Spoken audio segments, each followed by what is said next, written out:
അതൊക്കെ പോട്ടെ, പറയൂ. അവിടെ പവിത്രയുടെ കുടുംബത്തെക്കുറിച്ച് പറയൂ. ആരൊക്കെയുണ്ട് വീട്ടിൽ?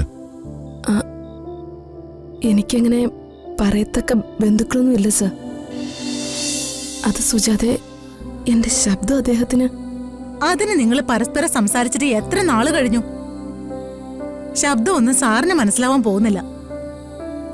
അല്ല, ചേച്ചി അങ്ങോട്ട് ഒരുപാട് സംസാരിക്കണ്ടെന്നേ. ധൈര്യമായിട്ട് ബ്ലോക്ക് മാറ്റി വിളിക്കേ. ഇല്ല സുജാതെ, എനിക്ക് അതിനുള്ള ധൈര്യം ഇപ്പൊ ഇല്ല. എനിക്ക് അദ്ദേഹത്തെ ഭയോ. എന്റെ ചേച്ചി, പത്മാവതിക്ക് വർമ്മ സാറിനെ ഭയമാണെന്നുള്ളത് ഞാൻ സമ്മതിക്കുന്നു. പക്ഷേ സിസ്റ്റർ പവിത്രയായ ചേച്ചി എന്തിനാ അദ്ദേഹത്തിനെ ഭയക്കണം?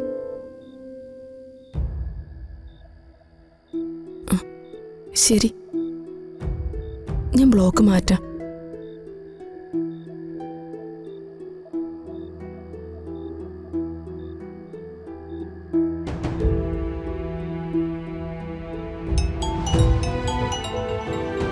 അയ്യോ, അദ്ദേഹത്തിന്റെ കോള്.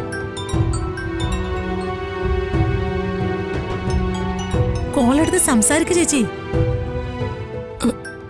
വേണോ? ധൈര്യമായിട്ട് സംസാരിക്കേ. ഇപ്പൊ സംസാരിച്ചാ ഇതൊരു കോളിൽ അവസാനിക്കും. പവിത്ര അന്വേഷിച്ച് സാറ് നേരിട്ട് വന്നാ.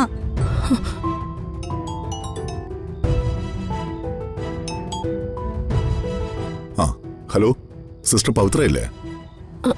അതെ, പവിത്രയാ. ഞാൻ പ്രതാപ വർമ്മയാ. മനസ്സിലായി സർ, പറയൂ. ഞാൻ 1-2 തവണ വിളിച്ചപ്പോ ബിസിയായിരുന്നു. അതെ സർ, ഞാൻ എൻ്റെ ഹോസ്പിറ്റലുമായിട്ട് ബന്ധപ്പെട്ട് ഒരു കോളിലായിരുന്നു. പറയൂ സർ, എന്താ വിളിച്ചേ? യെസ്, എന്റെ ശാരീരിക സ്ഥിതി മെച്ചപ്പെട്ട സാഹചര്യത്തിൽ നിങ്ങൾ യാത്ര പോലും പറയാതെ ജോലി അവസാനിപ്പിച്ച് മടങ്ങിയല്ലോ. ജീവശവമായി കിടന്ന എന്നെ ജീവിതത്തിലേക്ക് തിരിച്ചു കൊണ്ടുവന്നതിൽ വലിയൊരു പങ്കുവഹിച്ചത് നിങ്ങളാ. ഏയ്, അങ്ങനെ വലിയ വാക്കൊന്നും പറയല്ലേ സർ. ഞാൻ എന്റെ ജോലി എന്നാലാവുന്ന വിധം ചെയ്തു, അത്രേ ഉള്ളൂ. നിങ്ങൾ ഇങ്ങനെ പറയൂ, എനിക്കതിൽ നിശ്ചയമുണ്ടായിരുന്നു.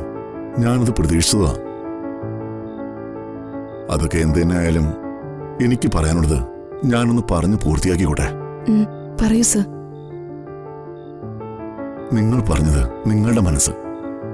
നിങ്ങൾ ചെയ്തത് ജോലിയുടെ ഭാഗമായ ഒരു കാര്യം മാത്രമായിരിക്കാം.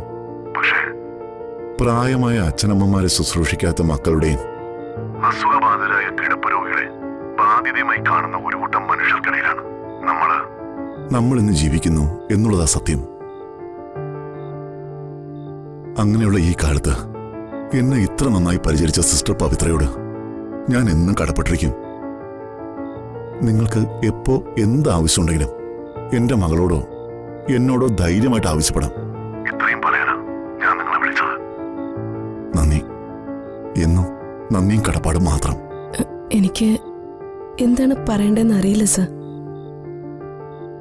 ഒരു കാര്യം, താങ്കളെ പരിചരിക്കാൻ ഞാൻ എത്തിയില്ലായിരുന്നെങ്കിലും മറ്റാരും ഇല്ലായിരുന്നെങ്കിലും തീർച്ചയായും താങ്കളുടെ മകള് താങ്കളെ പരിചരിക്കുമായിരുന്നു. കാരണം ആ കുട്ടി തന്റെ അച്ഛനെ അത്രമാത്രം സ്നേഹിക്കുന്നുണ്ട്. വളരെ ചുരുങ്ങിയ കാലം കൊണ്ട് നിങ്ങൾ എന്റെ മകളെ മനസ്സിലാക്കിയല്ലോ. അതൊക്കെ പോട്ടെ, പറയൂ. അവിടെ പവിത്രയുടെ കുടുംബത്തെക്കുറിച്ച് പറയൂ. ആരൊക്കെയുണ്ട് വീട്ടിൽ? എനിക്കങ്ങനെ പറയത്തക്ക ബന്ധുക്കളൊന്നും ഇല്ല സർ. വർഷങ്ങളായി ജീവിതയാത്രയിൽ തനിച്ച,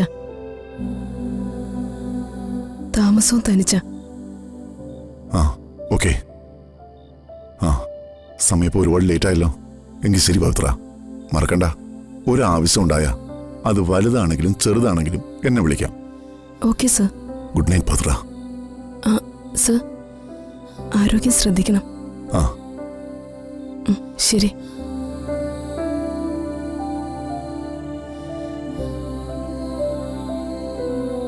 പവിത്ര തനിച്ചാണെന്ന് അറിഞ്ഞപ്പോ തന്നെ സാറ് കോള് കട്ട് ചെയ്ത് കളഞ്ഞല്ലോ.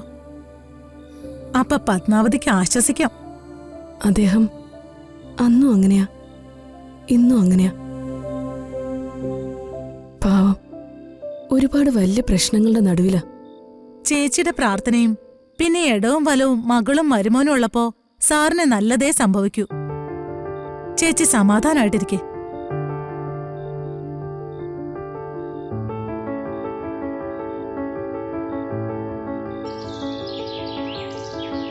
നമ്മുടെ ശാരദയുടെ മോള് ശാലിനി കളക്ടർ ആയതുകൊണ്ട് കാര്യങ്ങളൊക്കെ പെട്ടെന്ന് നടന്നു വേണുവേട്ടാ. അതെന്തായാലും നന്നായി. ആ ആശാന് മിക്സർ വേണോ? എന്റെ പൊന്ന് ജയന്റെ അമ്മ, എനിക്ക് മിക്സർ ഒന്നും വേണ്ട. അല്ല, എനിക്കറിയാൻ പാടില്ലാത്തോണ്ട് ചോദിക്കുക. നിങ്ങളുടെ അന്ത്യാഭിലാഷമാണോ ഈ മിക്സർ തീറ്റ? അന്ത്യാഭിലാഷോ? ആ. നമ്മളൊക്കെയാ തീരാൻ പോകുന്നേ. ഇവര് ജീവിതം തുടങ്ങിയിട്ടേ ഉള്ളൂ. വയസ്സ് 16. ഈ പിസ്തയും ബദാമും കിവിയും അത്തിപ്പഴമൊക്കെ തിന്ന് മടുത്ത്, ആ. അതുകൊണ്ടാ ഈ മിക്സർ തിന്നത്. ഉവ്വ് ഉവ്വ്. മുഹമ്മദ് അൽ മൻസൂരി എന്നെയും കൊണ്ട് ദുബായ് മാളിൽ പോയി. ആ. അവിടെ നിന്നാണ് ഇതൊക്കെ വാങ്ങിച്ചേരുന്നത്. ഓ. പിന്നെ അറബിക്ക് അതിനല്ലേ സമയം. എന്റെ അൽ തള്ളേ, ഈ തള്ളി ഇനിയെങ്കിലും ഒന്ന് നിർത്ത്.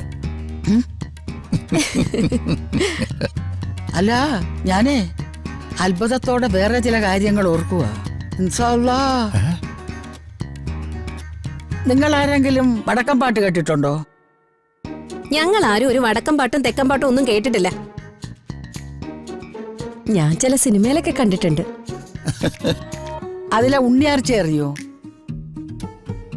പിന്നെ ഉണ്ണിയാർച്ച നിങ്ങളുടെ നാത്തൂനാണെന്ന് പറയാനാണോ ഭാവം? അല്ല, നാദാപുരത്ത് അങ്ങാടിയെ വിറപ്പിച്ച ആ ഉണ്ണിയാർച്ചയെ പോലെ നമ്മുടെ കൃതിക മോള്. എന്താ ഒരു ധൈര്യം, എന്താ ഒരു പവർ. ഒരു പടവാളും കൂടെ കയ്യിൽ വേണം. ദാണ്ട വേണു ആശാനും രാധമ്മയ്ക്കും കൂടെ 2 കാട്ടുവാഴകളുണ്ട്, 2 പെമ്മക്കള്.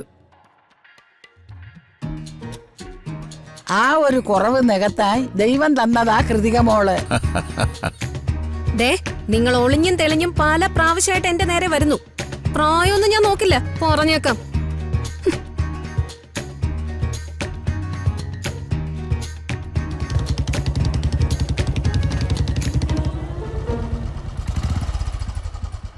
ആ.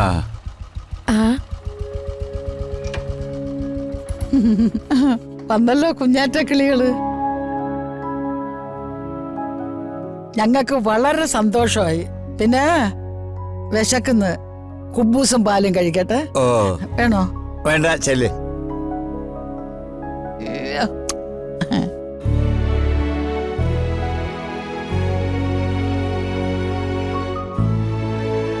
എന്താ മക്കളെ, മുഖത്തൊരു സന്തോഷമില്ലാത്ത? എന്താ കാര്യം? ശരിയാ, രണ്ടുപേർക്ക് എന്തോ ഒരു ടെൻഷനുള്ള പോലെ.